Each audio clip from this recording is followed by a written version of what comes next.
car's extended warranty.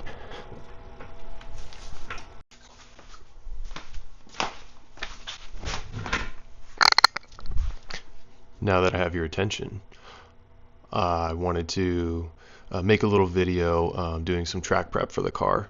We're going to Sonoma in a couple days, and need to change out the brake pads. We're going to change the trans fluid, going to change the diff fluid. It's already got 0W40 in the engine after draining the brake-in oil. So let's get to it.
Two hours later.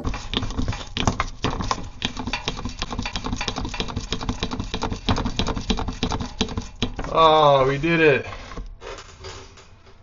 Whew.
A few moments later.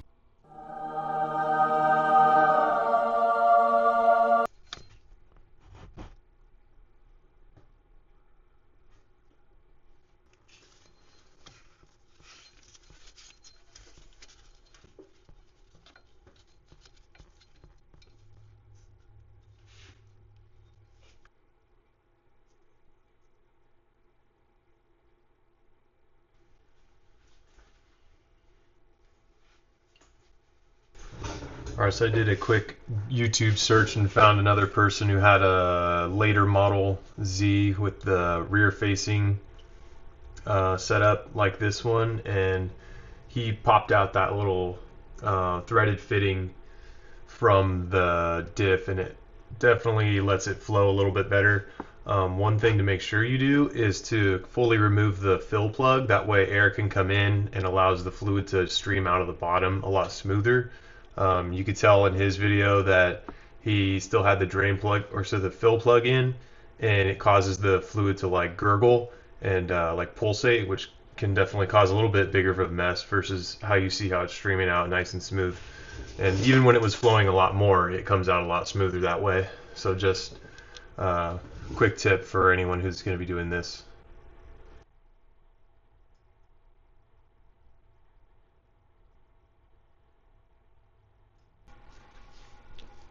Okay, as a sort of side note, I got this hand pump from Harbor Freight. I wanted to use a dedicated one for diff fluid and then a dedicated one for the trans fluid. You saw my last one.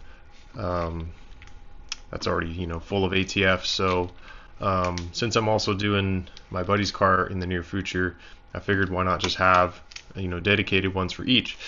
The problem is this Harbor Freight one has a rather large screw-on cap, I guess, which probably would have worked well for the torque drive, but unfortunately the caps for these, this part down here doesn't even fit inside, so it's 100% unusable. So what I'm gonna try to do here is I cut off the tip that comes with these containers and then sort of force the pickup tube through there, and hopefully this is gonna work. We'll find out shortly. Okay, after getting oil everywhere, making a huge mess, that was not the way to go. I'm just going to use this one. What I did is just kind of cycle some of the used oil through and then did what I could to kind of drain out the used oil, so at least any small residue that's in there is at least going to be diff fluid. Okay, drain plan in place. Drain pan is in place. Commencing the pumping. Giggity.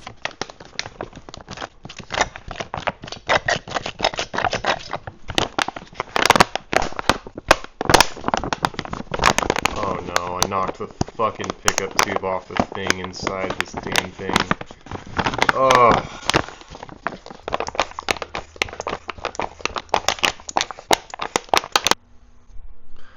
Off camera, I just cleaned up a big mess. Sort of wiped up all the undercarriage, any drippings, cleaned out my drain pan, drained the old oil into the empty containers so that I can take it to get recycled. Next, we're going to pull the car off the lift.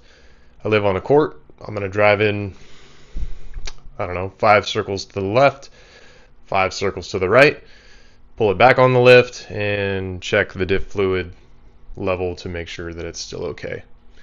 According to the internet, the level might go down a little bit as it works its way into the clutch packs inside the differential.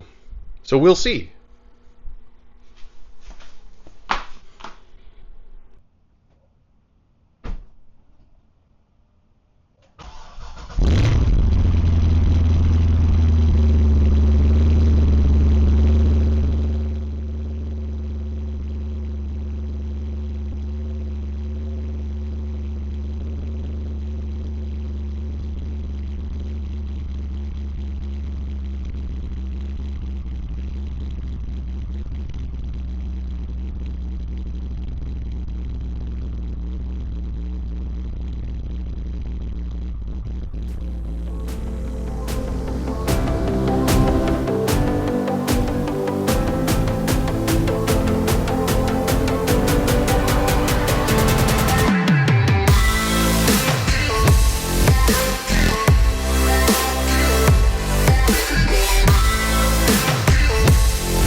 We're taking this video on a small detour because I'm sitting on my Icon seat and I notice it's really wobbly. So you take off the screws and the whole seat comes off, and I noticed that it looks like the welds have broken from this plate to this like collar. This is riveted together, so I can't really like take that apart. Let me bring you in here for a little close-up.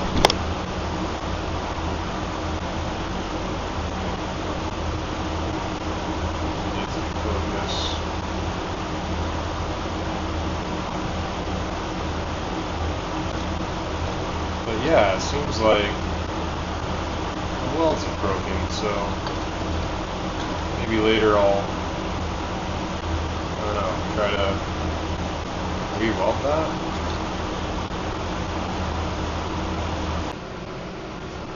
Alright, let's try to work around this tripod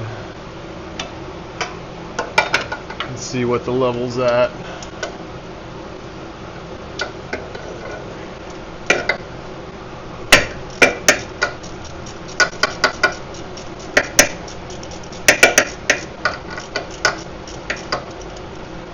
Oh, it's not supposed to do that.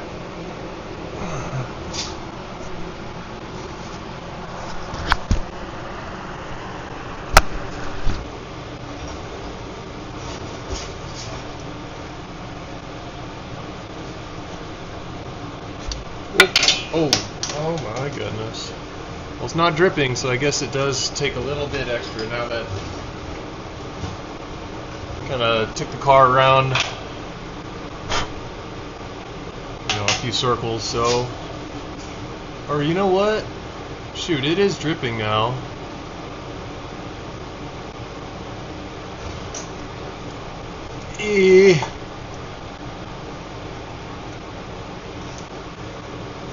Honestly, I think the level's fine. I don't think you gotta put any more. It's already dripping. So I'm gonna put the plug back in.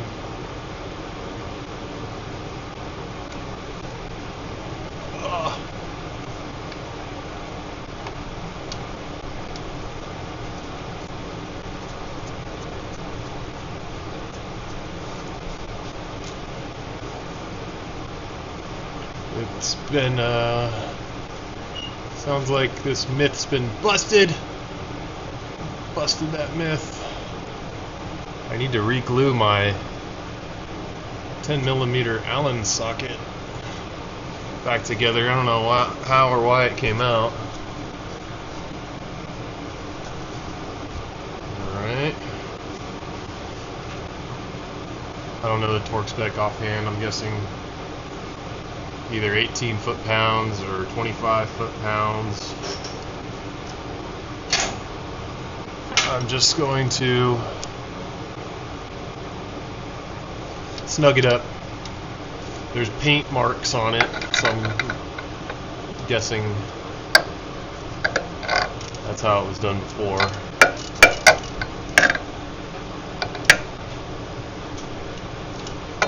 But honestly, it was way over tightened in there. It didn't need to be that tight. Gonna wipe up the mess. Sorry, I'm totally blocking the view. It's tough to get an angle in there.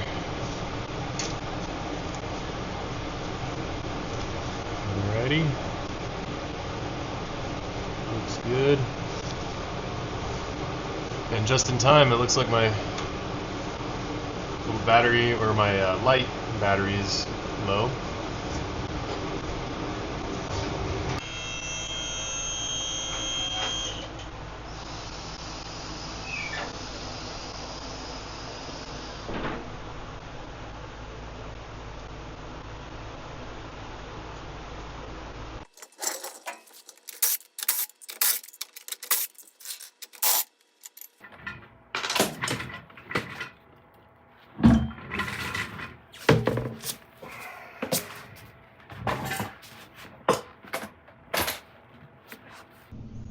So I thought I would get a start tonight on the brakes, and I did pretty good.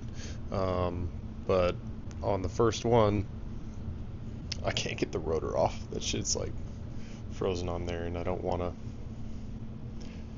be beating on it and make a whole bunch of noise tonight. So we're gonna resume this tomorrow. Okay, I'm back.